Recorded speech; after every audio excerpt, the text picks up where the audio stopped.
Salut les tunagueurs. Alors aujourd'hui une petite vidéo sympa. En gros c'est comment monter des boudins qu'on aura fait faire sur mesure à des combinés filetés. Donc en gros on part de ces jolis combinés. Ça qu'on aura fait faire bien sûr sur mesure, donc avec toutes les bonnes cotes, hein. Donc diamètre de corps, diamètre de tige et le pas métrique du filetage. Une fois qu'on aura fait tout ça, donc on aura ces belles platines d'usinées sur mesure. Et donc du coup, on va pouvoir l'enquiller et faire l'étanchéité. Et le but, c'est d'arriver à cette bête. Voilà. Donc jusque là, hein, rien de bien compliqué. La seule connerie, c'est de prendre donc la bonne cote pour que le boudin soit pas bien écrasé, enfin complètement écrasé sur lui-même, mais juste ce qu'il faut pour que ça vienne poser sur le haut de l'amortisseur embuté. Et puis que tout se passe bien dans l'avenir. Allez, go! Donc déjà on va commencer. On prend le boudin. Ici on a des joints toriques. Quand ça arrive c'est sec. Et puis c'est sec comme les couilles à topin mon pote. Donc du coup on va le graisser. Alors moi je prends ça. Donc c'est de la graisse OKS 1110. C'est de la graisse silicone blanche. C'est fait pour les cafetières Nespresso. Hein. Mais t'inquiète, ça fait bien l'affaire. Hein. Donc t'en mets un petit peu hein, à l'intérieur. Hop. Et vas-y. Tu badigeonnes ça là-dedans. Tu te fais plaisir. Enfin, mon pote, faut vraiment se faire plaisir. Parce que je te jure que si tu le montes et que t'en niques un, t'es dans la merde. Ça va fuir et après tu vas venir nous casser les couilles. Donc du coup, tu vas de bon cœur. Voilà. Là on va être pas mal. Une fois que t'as fait ça, bon moi j'ai déjà pris les cotes, hein. Tu te doutes bien. En gros, le but c'est d'arriver à ce que la platine du haut vienne en buter sur le haut de l'amortisseur et sans que les coussins soient complètement écrasés. Que ça fasse un beau petit clac et que tu as encore un petit peu de marge pour les boudins. Donc là, on enquille. Hop, comme papa dans maman. Voilà, tu vois avec la graisse. Tu niques rien. Ensuite, tu vois, quand tu as pris les bonnes cotes, hein, c'est pareil, comme papa dans maman. Faut pas être pressé les mecs, je vous le dis. Faut être pressé. Bon là c'est des suspensions de 406. Donc le délire c'est qu'elles ont un sens. Il y a un côté gauche et un côté droit. Faut pas se planter. Mais bon, j'ai déjà repéré à l'avance. Celui-là c'est le côté gauche. Putain. Ça va plus vite quand c'est des pas de 3 mm. Hein. On aura déjà fini. Là on pas de 1,5 qui te fait chier. Donc tu vois là j'approche de ma marque. Mais bon en gros, quand tu commences à être là, tu testes. Tu vois tu forces. T'entends pas le clac. Hein? T'entends rien. Donc du coup tu continues. Jusqu'à temps de trouver le bon truc. Là on commence à l'entendre. Là on l'entend. Là on est au taquet sauf que là on est super comprimé tu vois. Là je peux dire que là ils mangent sévère.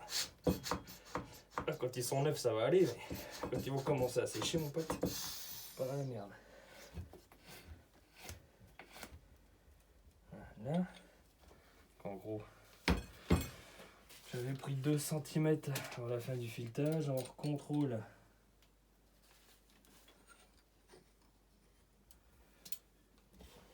Hop. Là, normalement. Voilà. Donc là tu l'entends bien le clac. Là c'est comprimé mais ça va. Ça force pas trop et tu vois j'en chie pas à y aller. Donc ça veut dire que ça force pas. Et là t'es bien. Là ça va baisser tranquille. T'es pas trop bas non plus sur le filetage. Là on est bien. Donc là comme c'est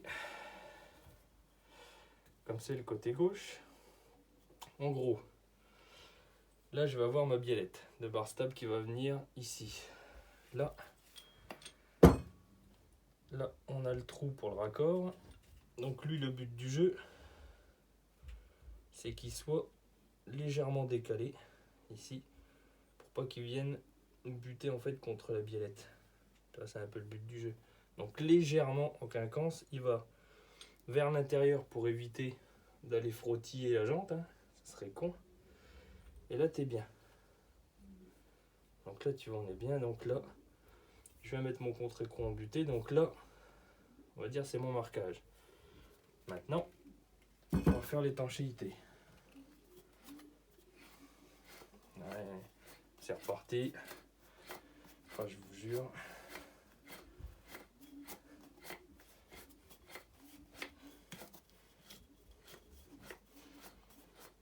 Ah, les gars, acheter des combinés AP, ça va mieux.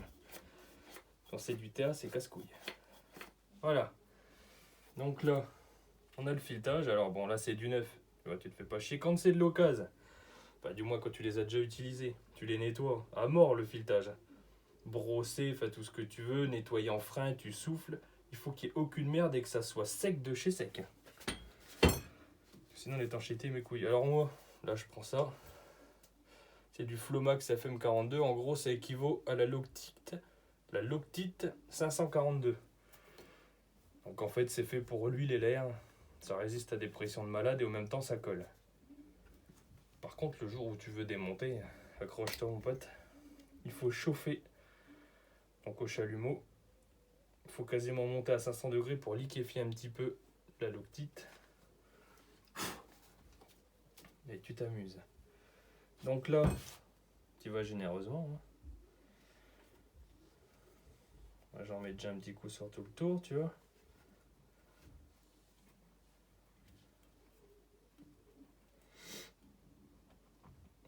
Non, moi, je suis généreux. Tu vois.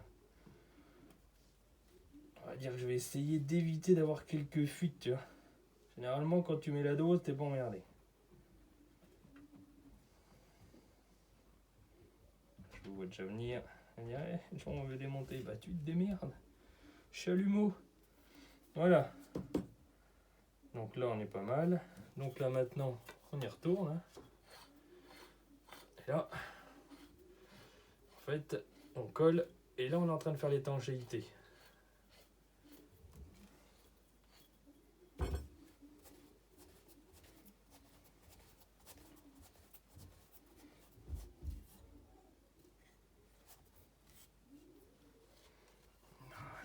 Donc là, je contrôle un petit peu mon truc. Là. Ouais.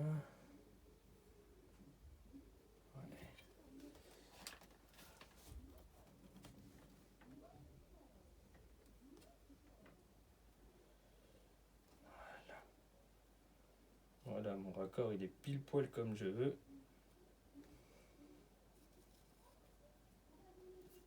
Voilà. Là, on est bien. Hop. Maintenant, on lui serre la gueule.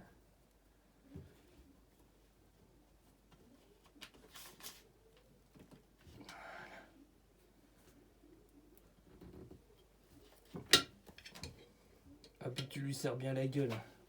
Que le but, c'est pas qu'il se barre. Hein. Voilà. Et on va finir hein, les choses comme il se doit. Toujours un petit coup de marteau, sinon c'est pas drôle. Hein. Tu fais pas du bon boulot si tu lui matraques pas un peu la gueule.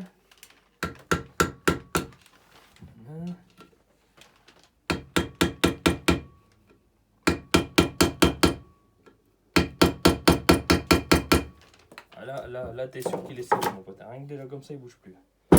Voilà, donc là je contrôle. Donc ça sera le côté gauche. Biellette là. Mon raccord légèrement vers l'intérieur. Et voilà. Et là. Voilà. Tu vois? Voilà. Rien de compliqué les mecs. Rien de compliqué. Bon bah j'espère que ça va vous servir. Hein. Allez, à plus les tuningueurs.